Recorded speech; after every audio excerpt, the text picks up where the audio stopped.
Today I decided to try out Pokemon Bushido, a game set in the Aisho region where everything revolves around you, the child of the royal samurai. You're trying to become a master samurai yourself, but in order to do so, you'll need to complete a ton of trials with different samurai clans. It wouldn't be a samurai game if it wasn't represented by the three swords of justice, Virizion, Terrakion, and Cobalion. And that's not all, the game also features the Akui clan, which serves as the evil team for this region. They wreak havoc with their experimental Pokemon called Shadow Pokemon, just like in Pokemon XD Gale of Darkness and Colosseum. And our job is of course to stop them. And before we jump into our journey, let me know what your favorite Pokemon Fangame is in the comments down below. And while you're down there, don't forget to leave a like and subscribe as well. Let's try to reach 4,600 likes, and with all of that out of the way, let's nuzlocke our way through Pokemon Bushido.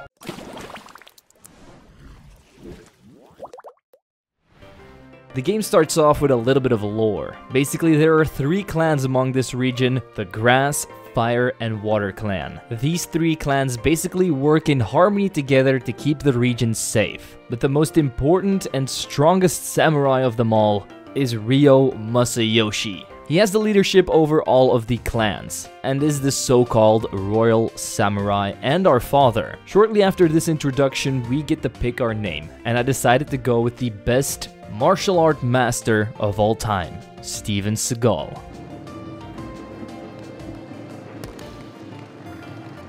And that's when Chapter 1 starts, Honor Lessons. We spawn into a dojo where we have our very first trial, together with our childhood friend Akane. The only thing we have to do is beat up our master here, Sakiro, in a Pokemon battle, and also answer a couple of questions to see if we're really an honorable samurai.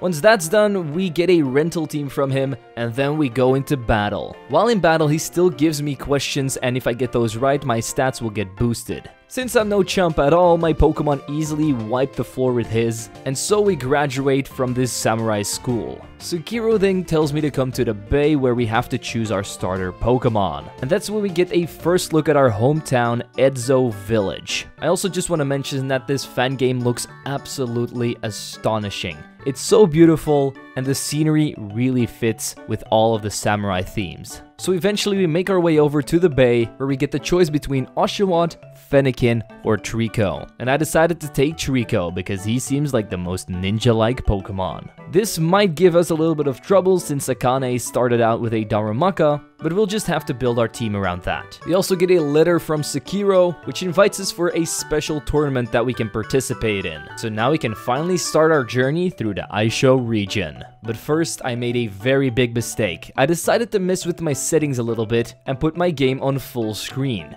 This caused my recording to totally screw up, cutting off a little bit of the bottom of the screen. And I only noticed this when I was done with the entire game. So for the rest of the video, there is going to be a little piece of the gameplay that isn't visible, but it's really minor, and I'll still be able to explain the story as we go along.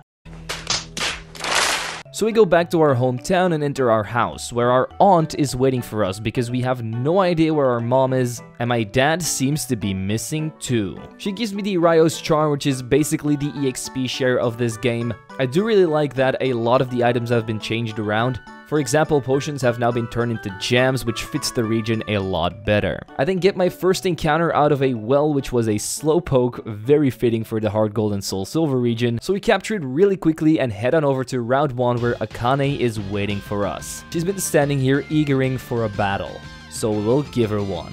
A cool new battle mechanic in this game is that the opponent almost always uses a special technique that's going to put you at a disadvantage. For example, her Darumaka now got a special attack boost because of their bond together. But as you progress further into the game, these boosts will get way worse. From putting your Pokemon to sleep to trapping you in fire spins, it's definitely nothing to sneeze at in terms of difficulty. Anyway, we easily overpower her level 4 Darumaka with my level 8 Trico, and then she invites me to go to Hagane City. On my way there, I first got a couple of encounters, starting out with a Shirubi, and secondly a Togepi. Then I stumbled upon a special shrine. This is when Celebi suddenly appeared by my side and showed me a glimpse of the past. As it turns out, my father, Ryo, has been sent on a journey to the island of the evil team, together with his partner Pokemon Celebi. But as it turns out, he's been ambushed and trapped there ever since, because after all those years, he still hasn't returned yet. Just as the flashback ends, two Akui grunts all of a sudden attack me, but something is not right with their Pokemon. They have this purple glow and are definitely looking very evil. They even killed Nemi the Slowpoke, and I wasn't able to capture these shadow Pokemon from them yet. So once we avenge our fallen comrade, the Akui clan flees, and Celebi hands me an ancient katana and then teleports away. We then try to make our way to the next town, but on our way there, we got ambushed by a Pancham who killed my Cherubi. With our little cherry dead, we eventually stumble upon Sakura Cave, where we get our next encounter, Rockruff. And it's good that we got this next encounter, because seconds later, Togepi got destroyed by a Riolu's Metal Claw. This might actually be the worst start to a Nuzlocke ever. But we still have 2 team members left, so let's keep going. With a little bit of determination, we eventually get to Hagane City. And as it turns out, this world also doesn't have Pokemon centers. No, you heal up your Pokemon by relaxing in these warm bathhouses. I wish they were free in real life too. I'd be relaxing all the time. On the next route, I also found my next encounter, Budew, and Gex also quickly evolved into Grovyle. Then I decided to check out the town a little bit, and I found a shop that sold scrolls, which are this region's TMs. This definitely reminded me of the waterbending scroll that Katara has in Avatar, so this definitely set even more of an atmosphere for the game. Eventually we reach the Shogun's tower to enter the tournament that we've been invited to. Here we meet up with the Shogun himself, as well as the 3 leaders of the clans: Harumi, Nori, and Mei. It's here where they determine which samurai is going to join which clan. But before they put us in Gryffindor or Slytherin, we first have to prove our worth in battle. And our first opponent is Kayoko Sawaki. After Grovyle drained his way through her team, she gets casted aside for the next opponent, Suku. He mostly specialized in bug types, so my Rockruff's rock throws were enough to squash all of them, and the final battle is against our longtime rival, Akane. Even though she has fire types, she didn't use any fire type moves, so Grovyle once again did his job draining away all the life, and once the tournament is over, they decide to bring out Musharna, who determines which clan you're going to. Kayoko is first, and she gets put into the Akui clan, and everybody seems to be very surprised by this, because the Akui clan is always up to no good. Akane gets put into the Nensho clan, which are the fire type users, which is of course a perfect fit for her. But then it's my turn to go up to the Musharna, and as it turns out, I don't even have an affinity, so they can't assign me to a single clan, which has never happened before. But then in the middle of the ceremony, somebody blows a hole into the wall. It's the Akui clan, and they're here to steal all of our Pokemon and turn them into shadow Pokemon. Of course, we're all accomplished Pokemon battlers here, so we jump into the fight immediately. But then my katana starts glowing when I start challenging one of the grunts. This basically turns our katana into the snag machine. So now we're able to weaken their shadow Pokemon and steal them from them if we want to. So I was able to snag myself a Nickit. Once we defeat both of the grunts, their admin appears from thin air. Her name is Mashiro, and she gives us an entire speech about how the ways of the samurai are very flawed because they give the people not enough freedom. They also think Pokemon don't have enough freedom, that's why they turn them back into their shadow form so that they can go all out with all of their attacks. That's when she pulls out her katana and corrupts all of the trainers' shadow Pokemon except for ours, because our dad's katana protects us from it. Even Akana's loyal partner Darumaka gets turned into a shadow Pokemon and doesn't even recognize her anymore. That's when they all flee the scene and steal everyone's Pokemon. The Shogun then tells me what happened with my father. He sent him on a mission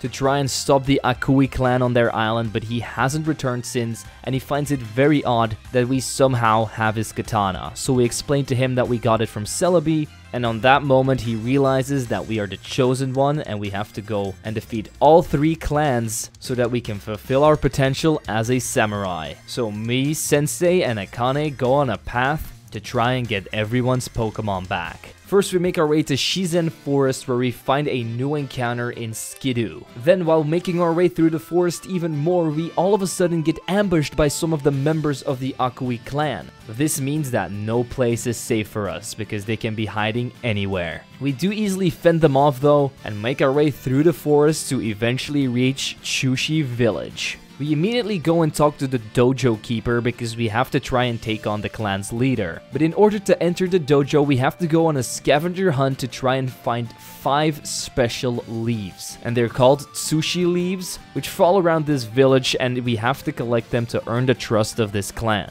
After you collect 5 of them, you can enter the dojo and challenge each clan's leader. So while I was getting all of them, I overheard a conversation between 2 members. As it turns out, this clan is doubting their leader very much because she has no potential for leadership and doesn't show any interest in guiding her clan. Which sounds like we'll probably be able to beat her up rather quickly. Eventually we find all of the leaves, but we can't enter the dojo yet because the Akui clan is trying to attack the Tsushi's shrine. So we decide to enter the area to try and clear them out. In this process, I managed to snag a Wimpod from them, which would be huge if we can get it to a Golisopod. As the encounter in the forest itself, we can get a Steenie, which is not too bad, but our team is a little bit too stacked with grass types right now. Closely after, our Rockruff, however, evolved into a Lycanroc, and while I was fighting one of the grunts, their Shadow Togetic managed to one-shot Gex, so our starter is now dead. It's pretty sad to see, but luckily we do have a lot of grass types in the tank to replace him. Once we took our revenge, I knew I had to grind up or else more of my teammates were going to fall. And that's when I found my first shiny Pokemon. A beautiful blue Passimian. A Pokemon that I've never really used all that much before, so I'm definitely happy that I can try it out in its wonderful shiny form. While I was grinding up my team members, I also got an evolution into Tsarina, and once everybody was trained up, we went to the shrine and saw all of the Akui members standing in front of it. They were summoning Virizion to try and make it a shadow Pokemon so they can use it in their arsenal. Once he succeeds in summoning the mighty beast, he immediately turns it evil. It then starts going berserk and attacks us while they flee the scene. Even though Virizion looks super cool this way, we do still have to beat it up with our Ursula's Rock Smashes, and once it's finally calmed down, we can purify it using our Katana. But we still have to stop the Akui clan, who apparently is hiding in this cave down here.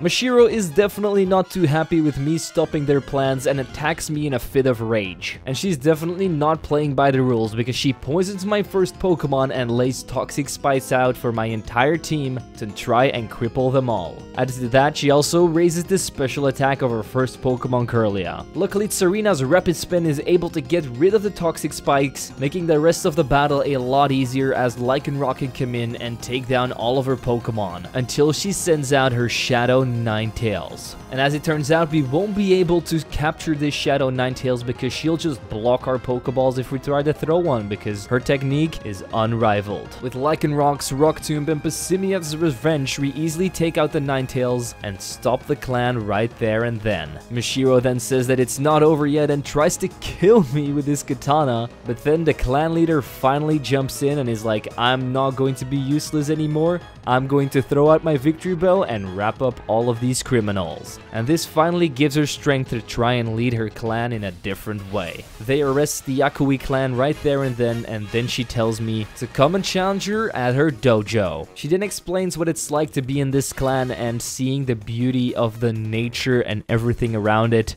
She's also sad that we didn't join her clan, but she is ready to take us on in a battle. And I wish this went differently, but Passimian just revenged and beat up everything in her team. I can definitely see why she lost against the Akui clan before. As a reward for defeating her, she gives me a new samurai technique called Solid Strike, which means I can now smash rocks with my katana, which will allow me to progress to different parts of the region. So we can go back to adventuring, and once I step out of the dojo, Tsuku wants to talk to me. He's heard everything about how I managed to purify Virizion and is also ready to learn me how to purify other Pokemon. So we follow him back to the shrine, where we first have to defeat his very weak team of bug types. and once we prove our worth to him, he gives me light flutes, which are used to purify shadow Pokemon. He also tells me where to go next, and that's when Chapter 3 comes in, the road to Hanatsu Village. Before I decide to take the road, we first pray at the shrine in order to turn our very first shadow Pokemon, Nickit,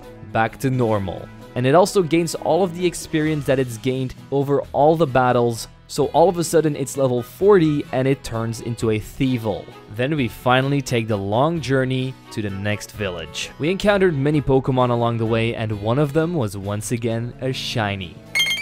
This time a beautiful golden Bellsprout graced us with its presence. I couldn't pass up on this opportunity, so I trapped it in a quick ball and added it straight to the team. I don't know if I've just been really lucky with my shiny Pokemon or if the shiny Pokemon odds are increased. Either way, I'm loving these shinies. We then break our very first rock with our katana and run into our next encounter, Litleo. Then while I was fighting somebody of the Nensho clan, he decided to do me in very dirty. I was trying to make my Budju evolve, so it was in the front of my party. But once I started this battle with him, he trapped me in a fire spin, and he threw out his Simisear. I couldn't get my Budju out of there, he also couldn't do enough damage against the Simisear, and eventually my little buddy got killed. Sadly enough, he never got to fulfill its potential, but we still have a shiny grass poison type in the back, so it's not all that bad. Then we entered the Jonetsu Caverns, where we grabbed another encounter in Tyrogue. I was also trying to clear the road from some rocks that were blocking the way, and just as I'm about to hack this rock into multiple pieces, an Akui clan grunt jumps out. They're masters of disguises, but this disguise almost got him killed. Anyway, we show him who's boss, and just as we arrive at the next village, we run into Akane again. She still hasn't found her Darumaka, and once I explain everything that happened to her with Virizion, she wants to test how powerful we've become. Even though she doesn't have her thrusty partner anymore, she still has quite a impressive team. She has a Talonflame, Togekiss, Gastrodon, and Colossal. The battle itself was pretty easy until I got up against her Colossal. I didn't have many options for this thing because she boosted its stats, so I had to sacrifice my Litleo, but that's the only team member that died in this battle. She is a member of this clan now and invites me to come to the dojo. Once I enter Hanatsu Village, I overhear a conversation between two grunts. They're talking about a special ore somewhere deep in this town's mine. This ore supposedly scares off regular wild Pokemon, but makes shadow Pokemon even stronger. So we have to make sure that the Akui clan doesn't get their hands on it. But first we have to go and collect some more leaves, because otherwise we're not going to be able to enter the dojo. Before I start doing that, I first decide to purify my Wimpod and evolve it into a Golisopod. Then I come back to town, enter the mine to try and get my encounter, but there was an Onyx who would just not stay in any ball. He even got my Weepinbell down to 1 HP before I just had to finish him off. Then we start collecting all of the leaves that we need. And just as I'm about to grab my last one, we start eavesdropping on Kayako's conversation with herself. As it turns out, she does not want to be assigned to the Akui clan and hopes that she can be put in a different one, because she totally does not agree with their beliefs and the shadow Pokemon that they've been creating. So let's hope that in the future she'll be on our side instead. For now though, I grab my last leave and head back to the dojo. As it turns out though, this clan's leader is also not available, because the Akui clan is busy invading the mines to try and get all of the ores and also summon Terrakion. So they recruit us to go and help them out. On our way there, we first grab a new encounter in Darmanitan, and then we eventually reach the shrine where we see a showdown between Nori and the admin from the Akui clan, Hotoke. And I do have to say that this guy has a really slick and cool looking design. Definitely wouldn't want to face him in real life. But we offer him our help in this admin battle. He doesn't want it though. He thinks he can handle this guy on his own and sends us over to the mine to help out the other grunts with taking out the Akui clan. First we have to do some mining because we have to find Hanatsuim ore to try and scare off the crustal that's blocking the way. Once we're done doing that, we may enter the rest of the mine where Akane is already waiting for us. Here she will accompany me as a partner so that the both of us can take down all all of the remaining clan members, and every time we're done with a battle, she will also heal up our Pokemon. It's the same as the Cheryl partner up in Pokemon Platinum. While I was taking on some members though, one of their shadow Pokemon, Sock, took out my trusty Lycanroc with a Shadow Blitz after he wouldn't stay in one of my balls. As revenge, I captured his brother Throw, but it's still very sad that we lost one of our best team members. A little bit later, we also managed to capture a Gliscor, which I'm very happy with since it's my favorite flying type. I did a little bit more mining to find a couple more fossils inside the wall, and eventually we reached the end of the cave,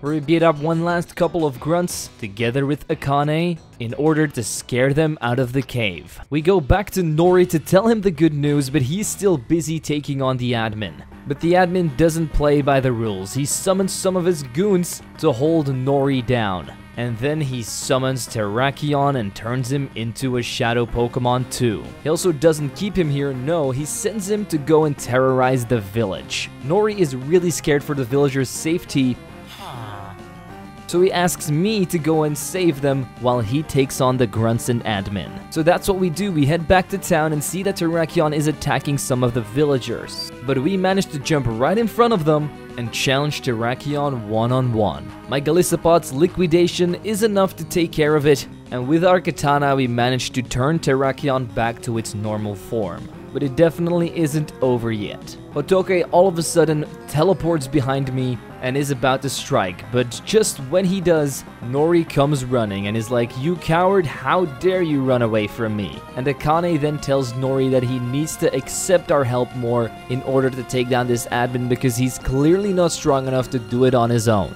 As it turns out, taking help from others is something that he's been struggling with for his entire life, because he was always alone taking care of his sick mother. And because he always does everything alone, he doesn't feel like he wants anybody else's help. But in this moment, he does realize he can't do this on his own, and that's when me and him take on the admin together. Even though they had a really strong lineup of Pokemon, we managed to do everything right and switch out at the right time so none of our Pokemon would die to them. We were taking most of the hits, while Nori's Salazzle managed to burn up all of their Pokemon with Flamethrower. Once the admin is defeated, they luckily flee the scene, so now the village is safe again. He also invites me back to his house where his sick mother is lying, and she's super thankful that we helped out her son and saved the village together. This really restored her faith in him.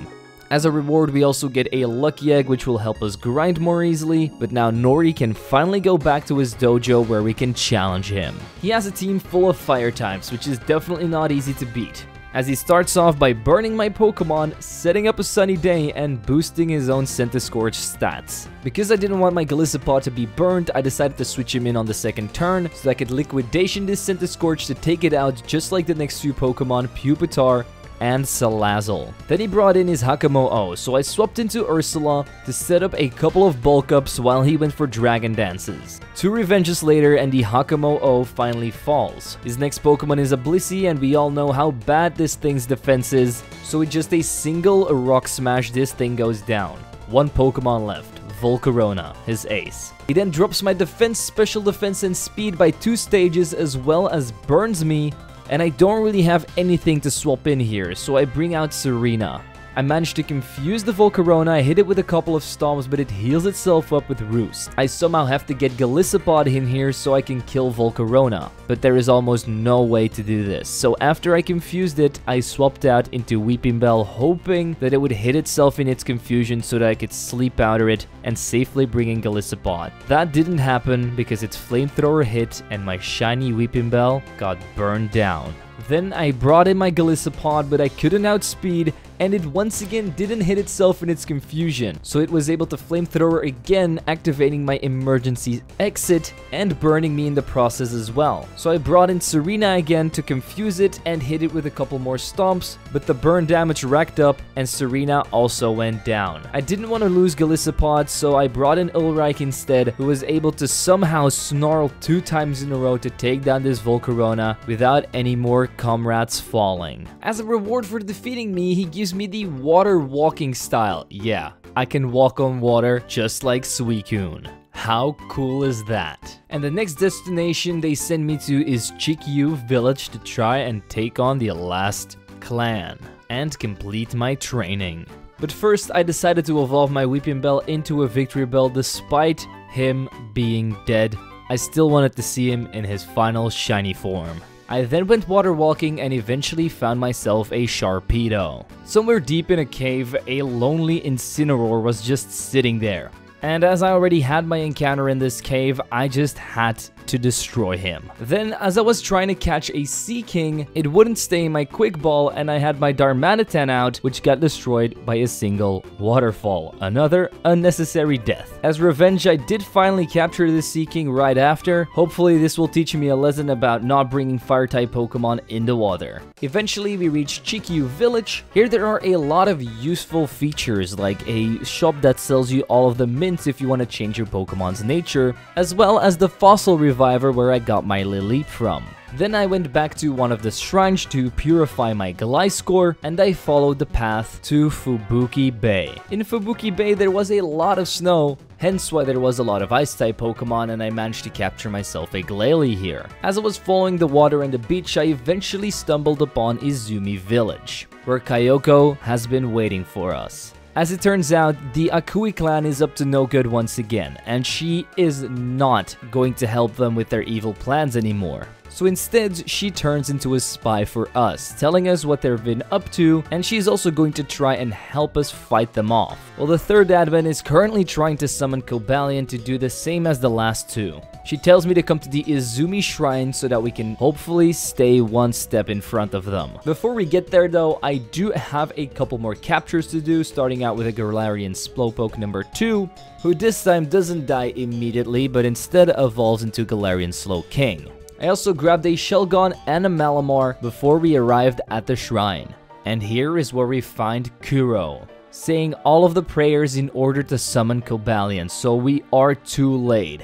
He does, however, know who we are and that we're here to try and stop his plans. He isn't nearly as stupid as the other admins because he decides to throw out his Obstagoon and double-edge me to knock me out so that he has enough time for Cobalion to come in so that he can Shadowfy him. He's once again here to explain that the Akui clan only wants one thing: freedom for Pokemon. And in their minds, freedom for Pokemon means taking away all of their emotions and making them into shadow Pokemon so that the only thing they can focus on is fighting. So we're going to have to try and make them see that what they're doing is absolutely not right. However, he does think that he is doing the right thing by letting his Pokemon roam around and letting them attack everything they want. This guy definitely has a lot of issues. He then asks me if what he's doing is really all that wrong, but before we can let out an answer, our little talk gets interrupted by Mai, the leader of the Shimizu clan. She's here to protect us and to take this bad guy back to prison. But he manages to escape on the back of his Salamence. She tells me that he's probably hiding at the end of Hikari Cave and that we should head there next, while she investigates the area further. We find the cave rather quickly, but there is a problem. It is guarded by 3 difficult puzzles, if you're a 5-year-old. The only thing you have to do is just make the 3 Swords of Justice, and you'll be on your way in no time. He has enough of my interference and challenges me to a Pokemon battle right there and then. He started out with a Pangoro, and I started out with my Slowking. I definitely should have swapped out here, which is something I didn't do, and a Wicked Blow easily took me out. Then I swapped in Gliscor, went for his Swords Dance, and took him down with some acrobatics, just like the next Pokemon Salamence. Then he sends out his Obstagoon, which is a big problem, because I thought that I was going to be able to outspeed it and kill it easily with a Sky Uppercut, but he was faster and killed my Gliscor with a knockoff. So I brought in Brayden instead, killed it with a First Impression, the next Pokemon Incineroar went down to Liquidation, and then I set up a Swords Dance on his next Pokemon Gallade and finished it off with another Liquidation. One more Pokemon remaining, his Shadow Hydreigon. He was able to boost his attack and speed, but I still outsped with my Sucker Punch, which wasn't enough to kill. He then managed to hit me with a Shadow Wave, which activated my emergency exit. I swapped in Ursula, went for one last close combat, and finished him off. But it wasn't over yet, because he sends out his Hydreigon once again and uses Draco Meteor to try and wipe me off this planet. Luckily, Kyoko jumps in at the last moment and pulls me out of the cave with the help of her 2 cannon. As it turns out, he then went back to the shrine to summon Cobalion once and for all, and once we arrive, it's already too late. He's already been turned into a shadow Pokemon. And she's already been defeated as well. So he commands Cobalion to attack me straight after, but my Golisopod's boosted liquidation once again saved the day. He leaves with his tail between his legs, once again flying away with Salamence. But luckily, it seems like the Akui clan don't have much of their sleeve anymore. So we bring Mai to safety, and she tells us that we should go and find some more leaves in order to challenge her dojo and learn our last couple of skills. Once I'm done with my Izumi leaf treasure hunt, I go to the top of the dojo to confront Mai. She thanks me for helping her out earlier, but she also said that that doesn't mean she's going to go easy on me. So let's get this last ability on my katana. She had a full water type / rain team, and most of the battle went pretty smoothly except for my Sharpedo dying. But eventually, I managed to get to her last Pokemon Greninja, and that's when the slaughter started. First, she took out Sumo the Throw with extra sensory. My Malamar was able to get in a Thunderbolt and a Superpower before also falling to an Ice Beam. Then I brought in Drake, who hit 2 Dragon Claws, getting the Greninja down into red health, but eventually the poison damage stacked up from the toxic spikes that he laid down, and Drake also fell. I then swapped in my Golisopod and went for Sucker Punch in order to finally finish off this Greninja. With only 2 Pokemon still standing, I managed to defeat the final clan leader. As it turns out, she's not the one that's going to learn our final katana technique to us. No, we have to go to our hometown to meet up with a familiar face in order to learn it. But just as I step outside of the dojo, I get ambushed by Kyoko. And since I wasn't able to get to my box in time to get all of my dead Pokemon out of here and add some new ones to the team, I only have 2 Pokemon to defeat her with. Luckily, Golisopod with a couple of swords dances took care of her pretty damn quickly. After defeating her, she accompanies me back to my hometown. And I also got myself a Manaphy egg, which I didn't even bother hatching. We travel back to the shrine where we first encountered Celebi, and our old master Sakuro is here to learn us our final katana move. He had a super easy team for me to beat because every time I would answer a question right, my stats would get boosted again just like in the very first battle, and this allowed my Golisopod to just destroy him. Once he sees how strong we've become, he tells me to pray at the shrine to get my final katana ability. And as it turns out, this ability is to eliminate Shadow Fog. You might think, what is this Shadow Fog exactly? It's this very dangerous and thick fog that surrounds the Akui clan's island. So the only way we're going to be able to take them out for good is with this final ability. And that's when we enter Chapter 5, Home of the Shadows. We ski across the water all by ourselves, clearing the fog and eventually getting to the route that connects to their island. We see that they're hiding in the trees, ready to take us out. We step into their ambush anyway, capture some of their shadow Pokemon, including a Crocodile, and eventually evolving my Lileep into a Cradily because I had to build an entire new team. At the end of the round, I also ran into a Pokemon that had a different color from its regular form. That's right, I got myself a shiny Throw. A very underwhelming shiny, but a shiny is a shiny, so I'll definitely add him to the team. I then finally entered the island where my father was last seen, and it's infested with grunts. Luckily, because I cleared the fog, my friends can now also come along and help me out. Akane immediately storms the village in search of her Darumaka, but we come to a bad conclusion. We can't enter their dojo because it's locked with 5 keys, which we have to find all across this island. We found most of them in their underground labyrinth, which was very confusing to traverse with bookshelves that we had to search in order to open secret passages. Eventually though, I was able to get all of them, and we also snagged ourselves a Shadow Lucario. Then we went back to the dojo and unlocked it together with Akane. Upon entering, we see that we can't go upstairs because it's blocked by these 2 shadowy fires that are super hot and we can't get through. So instead, we have to head to the basement.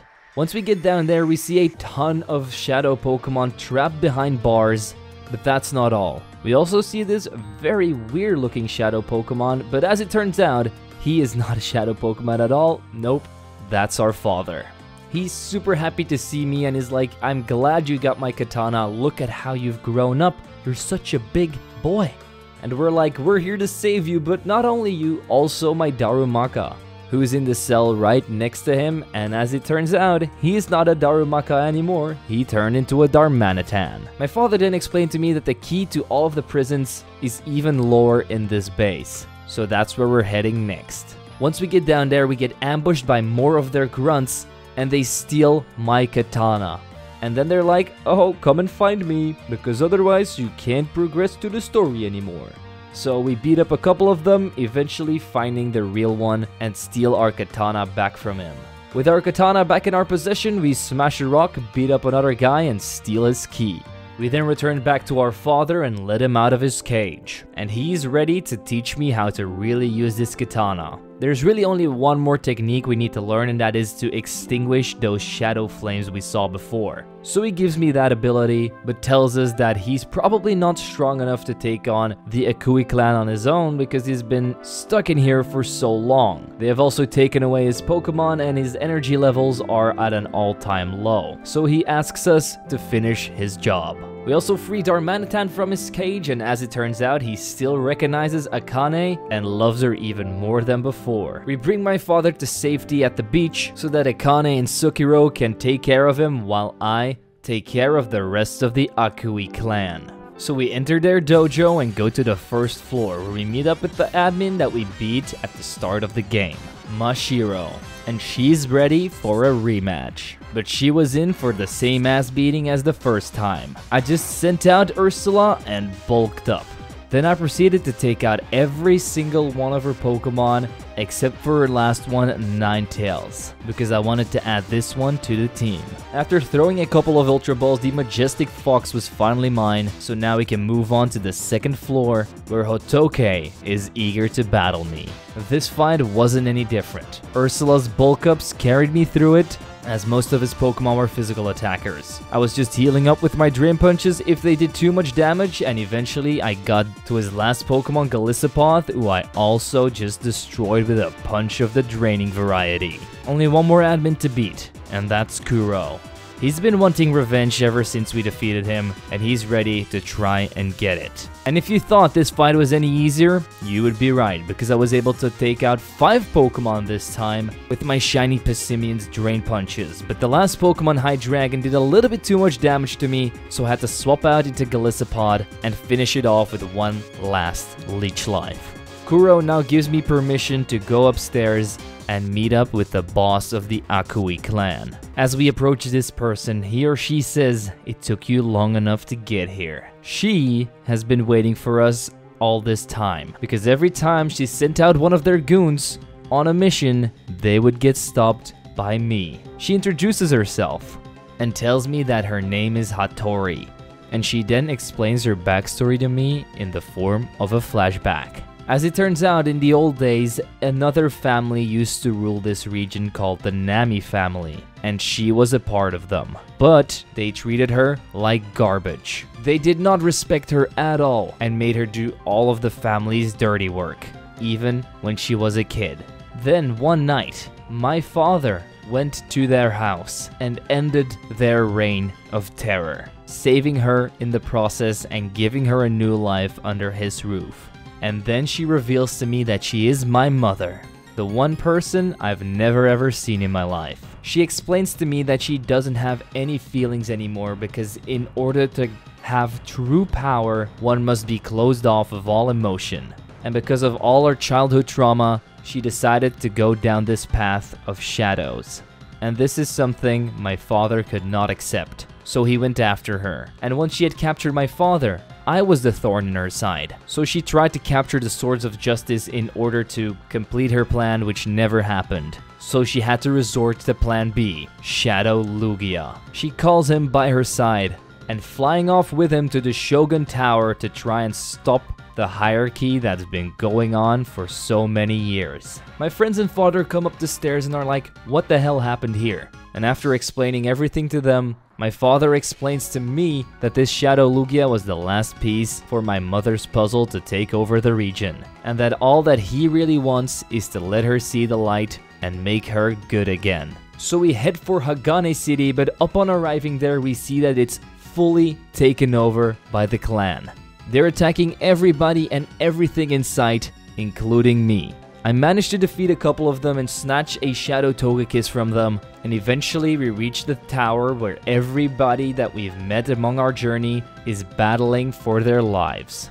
They tell me to go upstairs while they handle the grunts and admins, because my mom has already reached the Shogun's room. My dad has also already arrived, but he's lost the Pokemon battle against my mom already. And we've come just in time because my mom was just about to finish him off. She then challenges me to one last Pokemon battle to try and save everybody. So let's see if we have what it takes. She starts off by putting my Pokemon to sleep and boosting her stats. It looks like she starts off with a Lugia as well, but this is quickly swept away because it's actually a Zoroark. Oh, and did I mention she also puts spikes on the field, so that's also great. I don't manage to wake up in time, so the Lugia can easily just take me out quickly, and then I swap out into my Lucario to Drain Punch it and take it out in one shot. The next Pokemon is Lycanroc, and she sets up a Trick Room, but luckily he just hits me with a Stone Edge, so I can set up a Swords Dance, take it out with Drain Punch, and proceed to take out the next Pokemon, Mimikyu, with Meteor Mash. But then she sends out her Lapras and burns my Lucario with one of their Kunai. I still managed to do enough damage with 2 Drain Punches to take down this Lapras. However, the next Pokemon, Lurantis, is just a little bit too much for my Lucario to handle, and a couple of Leaf Storms take me out. I bring in my Golisopod, set up 3 Swords Dances on this guy, and take it out with a Leech Life to get all of my HP back for the last Pokemon, Lugia. So I decide to hit it with a Sucker Punch, but this is a +6 Sucker Punch. I didn't even do half. This Lugia is an absolute beast. With only one attack, it gets my Golisopod in emergency exit range. So I bring in Ursalot to try and hit it with a close combat, but it outspeeds and kills me with just one move. I go into Togekiss instead, and luckily it went for Shadow Down, a move that just lowers my stats, so I was able to hit a Shadow Blast, which left it with just a slither of HP. It then went for Shadow Down one last time. I hit my Shadow Blast again, and the Lugia is finally defeated. With our last Pokemon down and out, my mother goes into a rage and decides to attack me, because this is not how it should have ended in her eyes. Just at that moment, the Swords of Justice come by my side and decide to save my life. They decide to show her pictures of everything that happened in her life and made her rethink everything. There was really no reason for her to go this berserk, and after speaking to her past self as a child, she finally realizes that she was in the wrong, because she realizes that she has an amazing husband and child, and closing your heart to others will always cause you to a life of weakness and delusion. And that is the essence of Bushido. And that's where Pokemon Bushido ends off. I do have to say that Pokemon Bushido had some really fun ideas with the katana and all of the unfair advantages that the opponent can get just because they have learned these samurai skills together with their Pokemon. I think the story was not all that great, but the setting of the game is just magnificent. It reminds me a little bit of Pokemon Conquest with all of the Asian culture. I would love to see more, but they have to expand on the story because in the end, it really fell flat. It just felt like I was playing some kind of edgy game that a kid could write. Besides that, my complaints with the game are very minor, and I really enjoyed playing through it. Let me know in the comments down below what you thought of Pokemon Bushido, but for now I'm going to end off the video by thanking my membership and Patreon supporters for supporting the channel. If you want to do so yourself, click the links in the description, and as always people, don't forget to leave a like, subscribe, and share this video with your friends. I'm Zwiggo, and I'll see you guys next time.